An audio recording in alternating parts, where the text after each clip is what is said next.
আমার বসতে বসে আর আমি শীঘ্রই মুম্বাইতে যাব।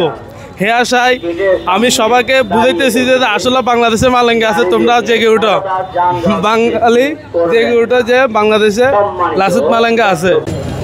বাংলাদেশ আজকে ভালো খেলবে, সিরিজও জিতবে হে আশা করি মাঠে আসছি।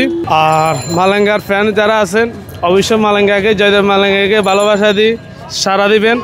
আর বাংলাদেশের আজকে জয় দেখতে চাই।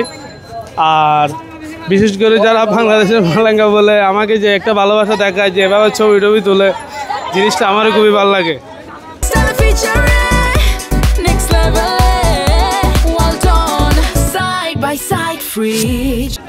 এমনি বাংলাদেশের খেলা কিরকম দেখলেন? প্রথম ম্যাচে হার, এখন এই ম্যাচটা আসলে কিরকম হবে?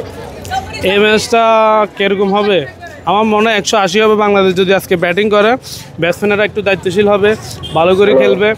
আর 170 কি 180 নিলে আমরা ইজিলিভাবে ওয়েস্ট ইন্ডিজকে হারাইতে পারবো, যদি আমাদের বোলিং লাইন অনেক শক্ত।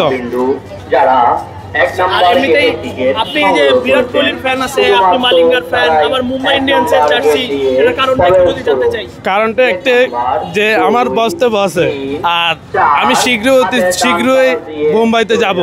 হে আশায় আমি সবাইকে বুঝাইতেছি যে আসলে বাংলাদেশে মালেঙ্গা আছে, তোমরা জেগে উঠো, বাঙালি জেগে উঠো যে বাংলাদেশে লাসিথ মালেঙ্গা আছে।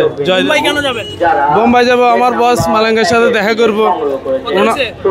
কথা হয় নাই, সরাসরি তো অবশ্যই কথা হবে, আর উনি আমাকে সাড়া দিবেন, এটা আমি বিশ্বাস করি। উনি আমাকে অনেক পছন্দ করবেন আর আমি ওনাকে অনেক পছন্দ করি, আর উনি বিনিময়ে ভালোবাসা ফিরে দিবেন।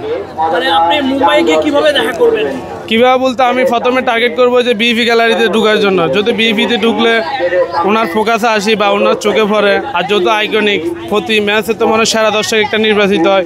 আর যত আমি বোম্বাই লুকিংয়ে যাব, আশা করি ওই গিফটটা আমি নিয়ে আসবো। হ্যাঁ, আর আশা করি মালেঙ্গার ফ্যান যারা আছে কেউ না কেউ আমাকে ভালোবাসা দিয়ে ওনার কাছে পৌঁছায় নিয়ে যাবেন।